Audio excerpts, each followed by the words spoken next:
Hi everybody. Does everybody hear me? Let's see. Anyone hear me? I'm going live right now. If I could get a thumbs up from anyone, just so I know that you guys are watching. I'm just gonna stick around here to do a live question and answer with you guys on intermittent fasting, because I got a lot of, oh cool, there's a thumbs up right there.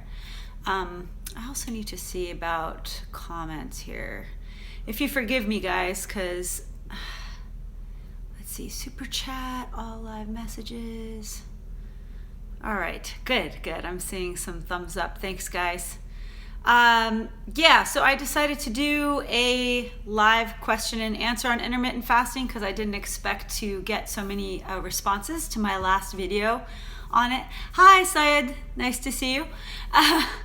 Yeah, feel free. Hi, Miriam. Awesome. Already seeing people here.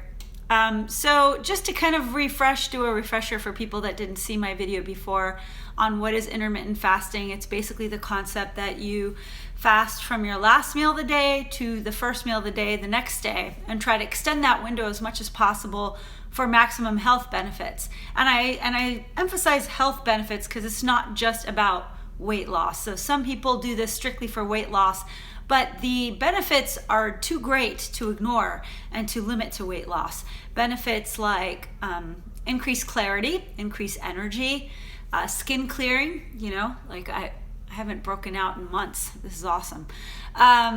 It's also great for longevity, fighting diseases, autoimmune diseases, or if you have PCOS, it's good for fighting cancer because everything feeds off of insulin and food. And so long as you're eating, you're going to have insulin response, which means your body's going to not release the fat that you have as storage. If you want to release the fat that you have as storage, you have to fast it off. And this is something that snacking companies will never tell you, diet companies will never tell you, and it's by design.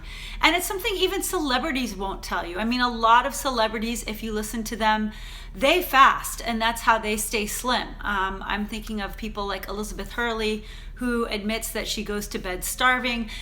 Here's an important point, that fasting and starving are very different things. So if you are eating like 1,000-calorie diet and you're eating very small bits of food all day long, your body will slow its metabolism because you're getting small bits of food all day long. You're raising bits of insulin all day long, so you'll never get to release the fat stores, okay? When you're fasting, it's very different than starvation, because you have your feasting window, and in your feasting window you want to make sure you get super dense, high quality nutrition, that you eat big meals so that you're satisfied until your next fast. And so what happens effectively is that your appetite decreases, your metabolism increases, and you are satisfied with a lot less food. If you feel that you're eating too little food, it is important, you will know it. I mean, you'll be really dizzy, you'll feel lightheaded. If you feel those symptoms while you're intermittent fasting, I suggest to crank up the calories a bit more, but good quality calories. I'm not talking about, donuts and Oreos and things like that, because that'll make you feel like hell. If you're intermittent fasting, every calorie counts. I mean, when you sit down and you enjoy your meal, you realize, oh wow, this is the time I'm going to eat. This isn't the time to be eating a bunch of junk food, because I know it's not going to give me energy for the next full day. Okay, let's see, how many people do we have here? Okay, you know what I'm going to do is, since this will be archived for the future, I'm going to just answer some of the questions. Hi, Finding Nemo, that's a great name. I'm doing okay. Okay, so what I'm going to do is answer some of the questions that I've received about intermittent fasting, and then what I'm going to do is open up the questions to you. So if you have any questions live, how do I do my makeup? We'll talk about that later. There's not much that I do, really. I mean, right now I'm not really wearing that much, just eyeliner and lipstick. I don't like foundation. So, but I'll talk about that in the end. Okay, so one person asked, when I talked about my dad losing weight on intermittent fasting, he lost like 10 to 15 pounds. It kind of fluctuates. What does he eat? Because he is a diabetic, and a lot of you are either diabetic or you have family that you are very concerned about that have diabetes. And when you have diabetes, of course, it's very important to avoid starch, starchy vegetables even, and starchy fruit. So bananas and cherries and watermelon are a no-no. And as far as fruit goes, the best fruits for diabetics are berries, like strawberries, raspberries, blueberries. Those are pretty much the best options for diabetics who want to undergo intermittent fasting. As far as grains go, like quinoa is great, brown rice is great. Most of the whole grains like spelt, kamut, I'm trying to think of what else. My mom is an exceptional cook, as you know. You always see her cooking with me, and she's always making him chicken like 5 different ways every week. Because chicken, he also has cholesterol issues, so chicken and fish is where it's at. So chicken, fish, low starchy vegetables, and low sugar fruit. Let's see, I've been trying to lose baby weight. What do you think is a good diet to do intermittent fasting? Yes, intermittent fasting really is not a diet, it's a lifestyle. So it's not something that you do for a short period of time and you necessarily stop. It's a very flexible thing. So I suggest you do it for life. And you might think that that's a bit crazy, but once you start doing it and you see all the benefits of it, you really won't see life any other way. I used to be a voracious breakfast eater. I would get up and eat breakfast first thing in the morning, and I didn't think I could live without it. But once I pushed my fasting window later and later and start eating my breakfast like anytime between noon and 3 o'clock, this is what I'm used to now. And I spend my morning hours very busy tackling a lot of things at the same time. It's actually increased my productivity, which is really nice. So when you see your skin clear up and you see that you have more energy and you see some weight loss and you see that you're able to do more things in a day and even get better quality of sleep and not even need as much sleep as you used to, why would you go back? Why would you go back to your old lifestyle? It's flexible. So if you want to go have brunch with your friends, go have brunch with your friends and then maybe fast a little bit earlier that night. Or if you want to eat a big dinner the next day at a wedding or a party, eat that big dinner. Just fast before that dinner or do a prolonged fast after that dinner. It's a very flexible thing. There's no set stone that says, okay, you must fast 16 hours this day or 12 hours this day or whatever. I highly recommend it for getting baby weight off. I don't think there's really any other way, especially like women who have hormonal imbalances. This really levels out the hormones. And I think men have an easier time losing weight on this because men don't have the hormonal issues that women have. So it's not fair, it sucks. Like usually when men take on intermittent fasting, they'll lose like 10 pounds from the get-go. It's not fair. And women might take a little bit longer. But the thing is, the slower the weight loss, oh, you're late. I'll fill you in, Ariel, just a second. The slower the weight loss, the more likely you will keep that weight off, okay? For those that just hopped on, I'm talking about intermittent fasting. It's basically fasting between dinner and breakfast. And the minimum amount of fasting should be 14 hours. So like, let's say you eat dinner at 8 and you decide to eat breakfast at 8 the next morning, then you should fast and not eat anything. Anything can derail the fast. So some people are like, well, can I put a lot of cream in my coffee while I'm fasting? Can I have a piece of apple when I'm fasting? Could I have a handful of nuts when I'm fasting? Can I eat a cucumber when I'm fasting? The answer is no, because fasting is fasting, right? You want to get your body in the fat burning state. Anything you eat will end up actually derailing your progress and slowing down your metabolism.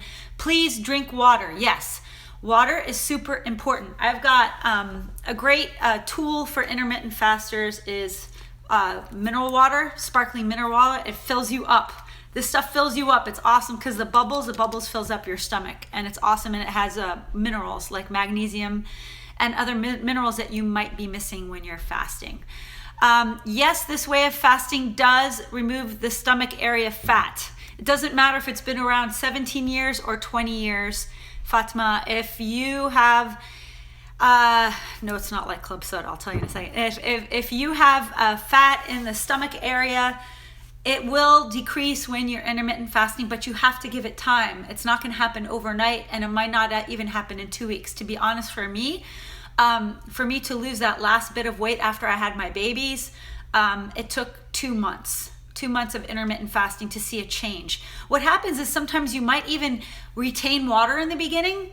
You might think you're gaining weight. That is not weight gain. What happens is you are retaining water, and that water is used to heal the processes in your stomach. There's some healing that's going on.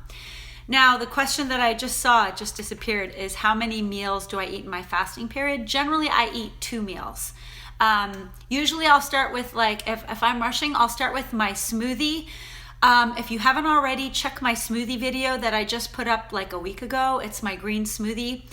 This smoothie is very strategic. I'm not just putting out a random smoothie recipe. I put in a lot of good fats in there, which are really important, because once your body is used to burning fat, you want to feed it more pure fat because your body gets into fat burning mode.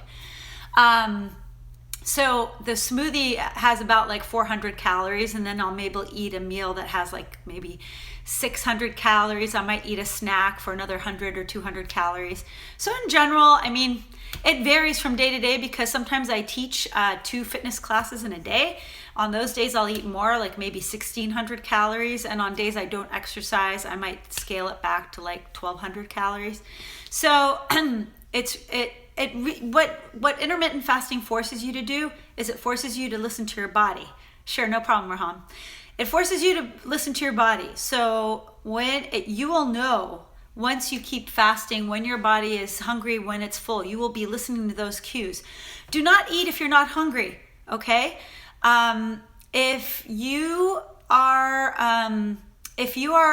hungry and you want to eat more, eat more. If you're full after one meal and you're like, I really can't stuff another meal down in this feasting period, don't do it. Just wait till your next feasting period to eat more then. Somebody just mentioned that they have an ulcer. Intermittent fasting actually might help cure the ulcer, especially if you take probiotics when you're in your feasting period. So when you're eating, make sure you take plenty of probiotics. That'll really help with your ulcer. The thing is, you don't want to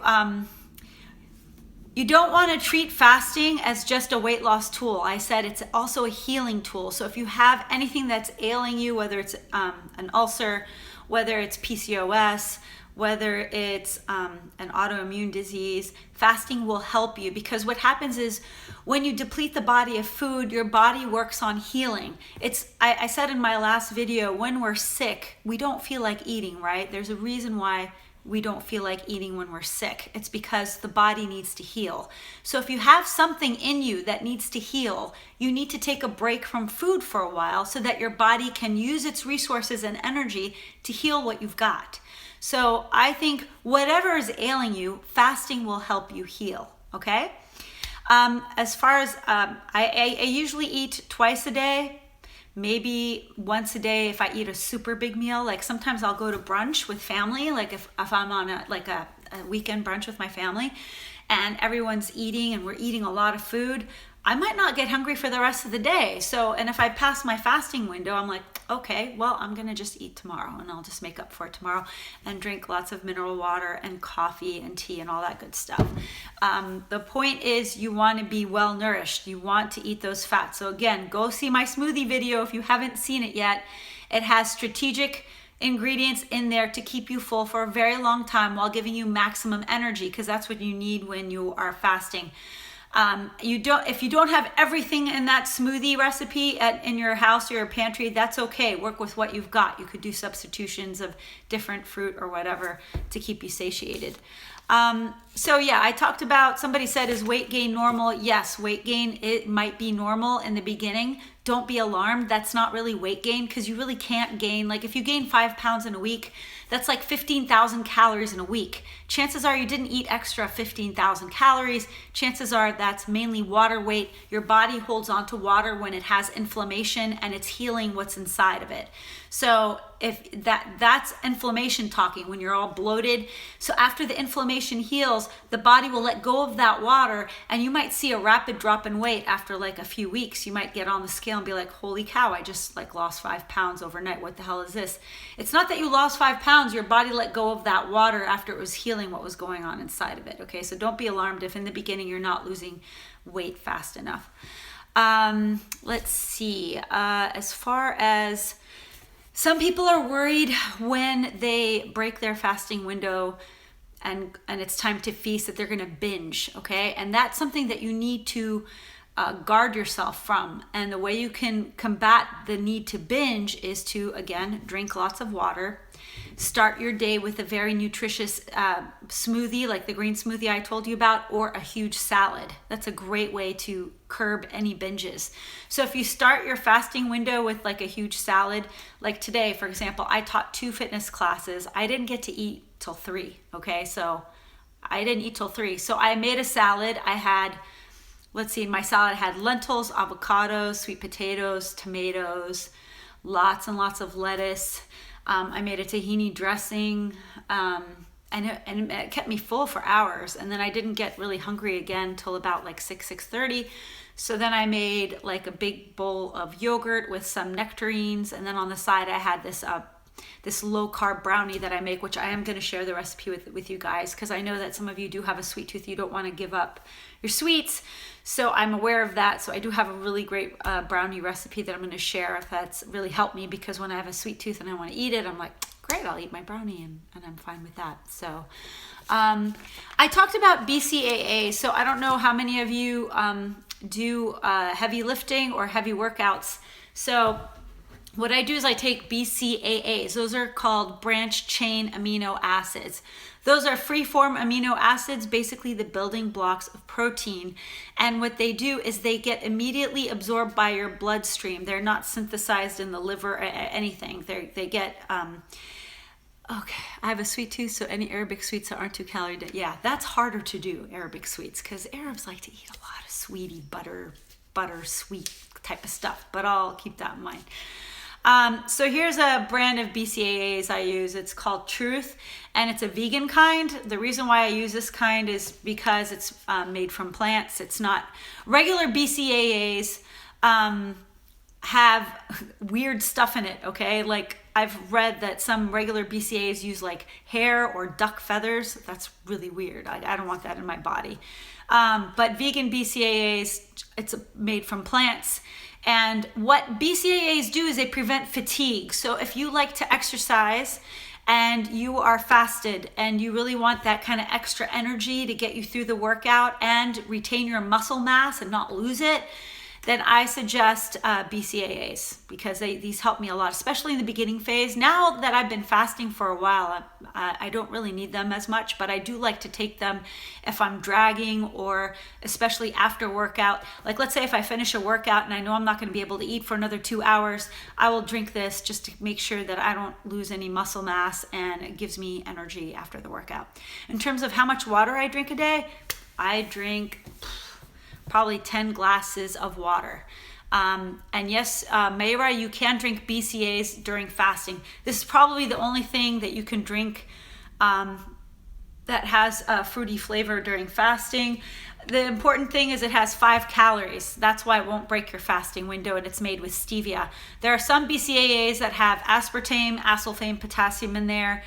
Sucralose, I stay away from those because those are all toxic to the body, and when you're fasting you're supposed to be detoxifying, and those do not detoxify the body, and they're not good for you. So the things that you can take while you are fasting to give you extra energy are BCAAs. It's like a powder form.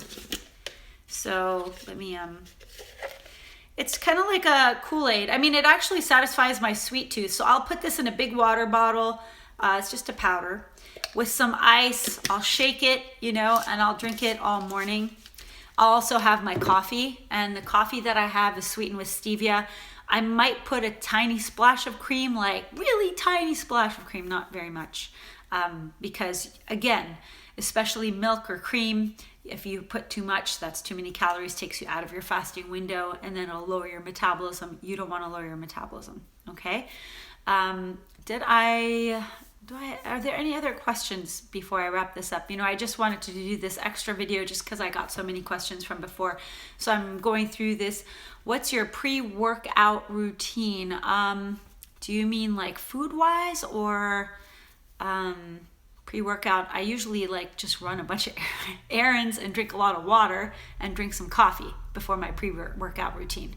That's what I do. And then as far as working out, I teach Zumba, I teach boot camp.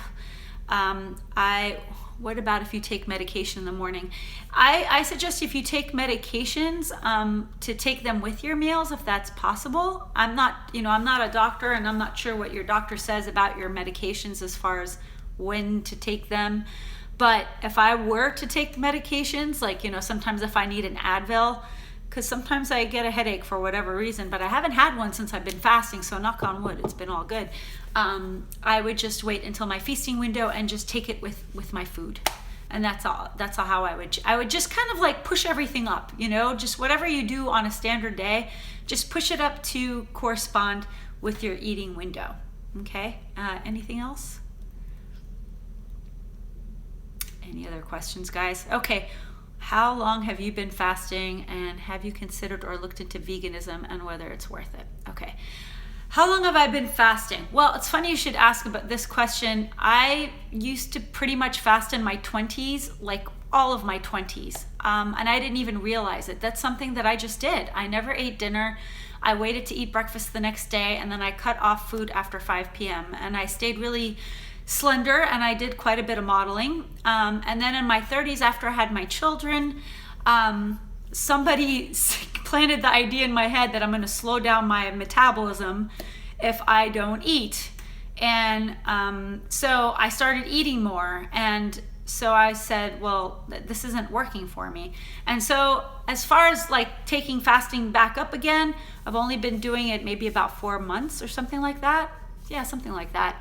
I've lost about 7 pounds that would not come off after my second child, so that was great. Gosh, I have such a terrible memory sometimes. Somebody had mentioned another question. If I didn't address your question, feel free to ask it again, because I don't want to get out of this window. So yeah, I definitely noticed changes. I feel like the industry pushes this narrative that you're supposed to eat all the time because they want to sell you food all the time, and you really don't need that much food.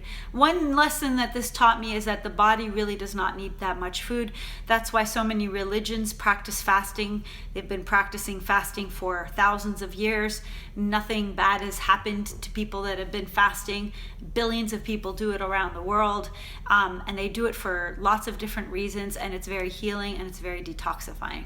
So I incorporate it in my everyday routine, and I can't think of going back now to the way I was, because I just like this lifestyle so much. And I think that's what will happen to you. I think you have to believe in it, and you have to give it a chance. If you don't believe in it and you're skeptical and you think, oh, this is not right, I should be eating, or my metabolism is going to slow down, you have to let those thoughts, you have to whack them out of there. Tonic water has quinine. Is that okay? I've seen different kinds of tonic water, and a lot of them have sugar. You have to be very careful. I think I went to the market just maybe it was a couple of years ago to look for tonic water for a party, and the tonic water had a ton of sugar in it. It's very strange. You really have to read the labels. I suggest mineral water because those extra minerals can't hurt. And the great thing about this kind of mineral water is, oh yeah, thank you, Mayra, for reminding me. Magnesium is really important when you're fasting, and mineral water has magnesium, which also helps you sleep, which is great. Have I looked into veganism? Absolutely. I actually practice veganism in the majority of my meals. And I don't see a problem with going fully vegan if that is what you want to do. It's harder for me to go vegan because my children and my husband are carnivores, and no matter how much I could try to persuade them to go vegan, they've been very, very resistant. So I could see myself, once the kids are all grown up and out the door, of just going fully vegan. I also include a lot of vegan recipes. If you notice on my channel, I even have a vegan playlist, so that you can use those recipes if you want assistance. I have like a vegan lentil burger. I have a salad. I'm going to do a vegan one pretty soon that I'm going to launch on this channel. So I think veganism is fine. There's no problem there. The thing with vegans though is that sometimes they emphasize too high of carb and not enough fat. And when you're practicing intermittent fasting, you need fats. So when it comes to vegan, I'm not into about the 80-20 where they do 80% carb, 20% fat, or 10% fat. I think that's too low fat to sustain intermittent fasting. I think it's important to get some nuts in there, avocado in there. So if you are going to go vegan, make sure you incorporate nuts, avocado, coconut oil, avocado oil, those kinds of things so that you can be satisfied meal to meal. And I think that the body needs fat. It's good for healthy hair, healthy skin. I've seen a lot of vegans that practice very low fat veganism. You stopped eating red meat and you got anemic. If that is the case, then I would supplement with vitamin B12 vitamins, and I would eat a lot of leafy greens like Swiss chard, kale, and spinach, and incorporate that into your diet. Like, I'm not talking a tiny bit, I'm talking heaps of the stuff. So, and lentils. Lentils are super, super high in iron. I think lentils might even have more iron than red meat. So if you want to go the vegan route, a lot of leafy greens, lentils, and B vitamins will get you there. Okay, I hope I answered that question for you. Any other questions about intermittent fasting? I hope I answered most of them. I mean, if you have more questions that I haven't covered, feel free to leave them below even after the broadcast is over. If I again see a ton more questions, I'll be happy to answer it in my next video. But yeah, I mean, it would really mean a lot to me if you check out my last video on the green smoothie, because I took a lot of thought to put the perfect smoothie together to get you guys going, so that you guys can feel like you have a head start. Katkuta said, oh yeah, the headache yes, that's totally normal actually. So some people get headaches toward the end of the fast. Don't worry, that's totally normal. That used to happen to me in the beginning. So in the first month of fasting, I used to get headaches quite a bit. That's kind of the body's way of detoxing, fixing the problems within. I didn't realize it, but I did have some kind of insulin resistance going on, even though I was a fit person. What happens when we get older is it's not that our metabolism necessarily slows down, it's that our insulin gets wacky. And we start becoming more insulin resistant as we get older. So what happens is the release of insulin leads to fat storage. So long as you have insulin, you're always going to store fat. So to kind of heal all these things in the body, sometimes you're going to get headaches. It's part of the detoxification process. When you get headaches, just drink that much more water. And if you fasted enough, if you fasted 16, 17 hours, break your fast and eat. No problem there. You'll get used to it. If you have to take baby steps, take baby steps. I mean, there's no problem in fasting for 14 to 16 hours in the beginning and then prolonging it to 19 to 20 hours later. Yeah, no problem. I hope that helped you, Kirkuta. So give it some time. I mean, you really need to give it time. You need to believe in it. Like I said, you need to give it at least 2 months of trying it. If after 2 months of solidly trying it, you're still having problems, then, you can go on to something else. But I really think like 1 to 2 months, you need those 1 to 2 months to heal what's within.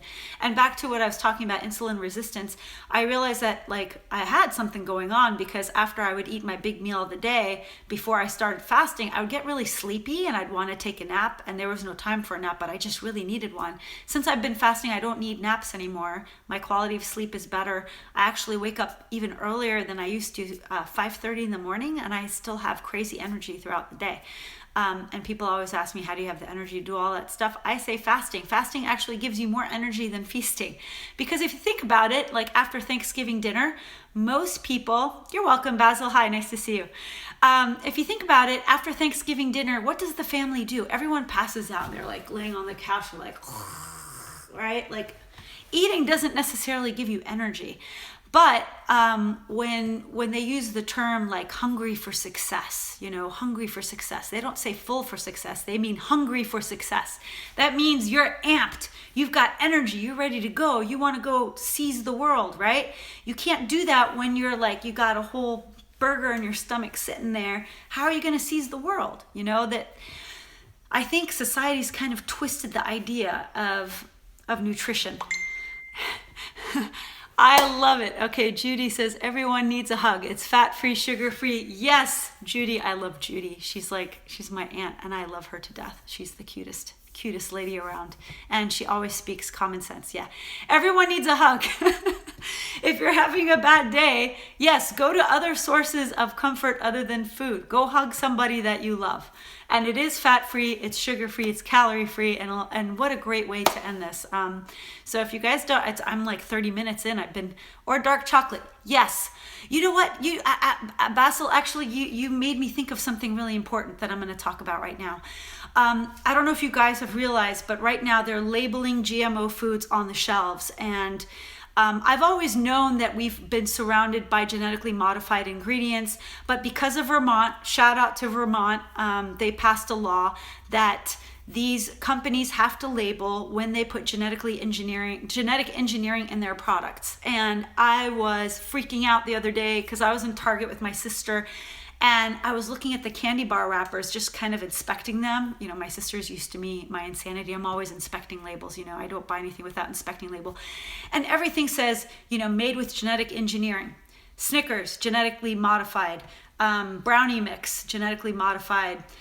Twix, Kit Kat, Reese's peanut butter cups, guys. Like, I was so sad so I was just like, this really sucks. And you know what? I haven't really bought that candy to eat, but once in a while I'd want like a peanut butter cup.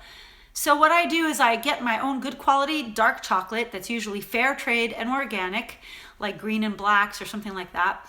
And I'll take like macadamia nuts or pistachios or whatever I've got, and I melt the chocolate. And thank you, I'll melt the chocolate and I'll add the nuts in, and then I'll put it in the refrigerator like a sort of chocolate bark. What are the effects of GM on the body? Well, there was this French scientist, I don't remember his name, but the French scientist did this research on rats, and he fed one of the rats genetically modified foods over maybe a year's period of time, and the other ones were on placebo or no genetically modified. The rat that had the genetically modified food day in, day out, every day had this massive tumor. It was huge. I mean, it shows a picture. Huge cancerous tumor. And so there's no doubt in my mind that if you continue to eat genetically modified food, that cancer is on its way. I mean, I'm really that's why I always like to buy local organic even more than just regular industrial organic. So like, support your local farmers markets, support your local farmers. It's so important. That's like the one way we can rebel and combat this poisoning of our food supply. And it's proliferated in a lot of the foods on the store shelves. So you really have to check under the label and make sure. And so that's why I like to make my own chocolate. I get my own dark chocolate, I mix it with nuts, I melt it, I make my own chocolate bark, and it's there along with my homemade brownies, my vegan brownies or paleo brownies, which I am going to share with you guys, don't worry. So, and if you want that is if you want the brownie recipe. If you don't want the brownie recipe, but if you do want the brownie recipe soon, just leave a comment below and let me know. But I just wanted to kind of alert you guys to this because it's very disturbing, and it makes me very sad that some of my favorites have been infiltrated by genetically engineered.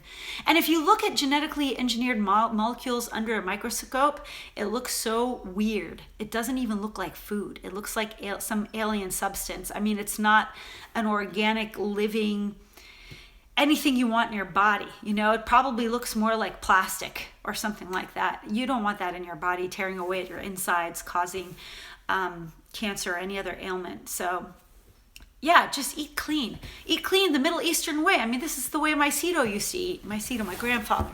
My grandfather used to, you know, he was a heavy guy, but for the most part, he ate pretty clean food. So when I go to the supermarket, I look down the aisle. Yes, to brownies, Miriam. Okay, cool. So I look down the aisle and I think, okay, what would Cedo buy, and what would he look at and say, what is this? You know, so I imagine him like he's with me. God bless him. He passed away like 10 years ago. He was like my best friend. I loved him. So I just kind of imagine him walking with me down the aisles, picking out what he would eat. And it's a no-brainer. Like 90% of the stuff I probably wouldn't eat, you know? Yeah, God rest his soul. Thank you. So that about wraps it up. If you guys have any more questions, gosh, I'm like blabbing. It's like 35 minutes. Oh my gosh. So yeah, if you have any more questions that I haven't answered, I'll try to answer them in the comment section or do another broadcast. But I just wanted to touch base with you guys. I will have some more videos down the pike. I'm going to also release a video on low carb pancakes, organic pancakes. Any ideas on gluten? I eat gluten. I'm fine. I think this whole gluten thing is kind of crazy. My ancestors ate gluten, and I don't have a problem. I think besides gluten, I think people are having more problems with the genetically modified food and thinking it is from the gluten, you know, and genetically modified food has pesticide built into it, right? So corn that has pesticide built into it, into the molecule, and you're putting it in your body, you're getting exposed to the pesticide. So that's what I think is really ailing people. I don't really think it's the gluten so much. I think if you stick to organics and you eat it in moderation, I think it should be fine. I eat my toast with egg and avocado. It's like one of my favorite things to eat to break my fast, and no problems here. So yes, it is only an issue for celiac disease. It shouldn't affect anyone else. Yeah, sometimes people take this whole gluten thing to the extreme. I mean, I'm, you know, like they, even in like, I think the Vatican outlawed gluten-free host, like in the church, because people wanted gluten-free host. I'm like, come on, people, like you want it. This is psychotic in my opinion. I mean, if you're going to church and you want a gluten-free host and you haven't been, and you don't have celiac disease, like legit form of full-blown celiac disease, I think that's kind of crazy. I mean, there's more in life that we need to worry about than having minute pieces of gluten, right? I mean, look at all the stuff that's happening around us. We've got impending wars, we've got famine, and people are worried about gluten. It's like, come on, guys. So anyways, I hope you all have a great evening. I know I might be kind of late for you guys, so yeah, I hope this was helpful. And I hope that I've given you the tools to feel powerful. With that, I'm going to say cheers with my mineral water. And have a good night, everyone. Okay? Thank you. Ciao. Bye-bye. Ma salama.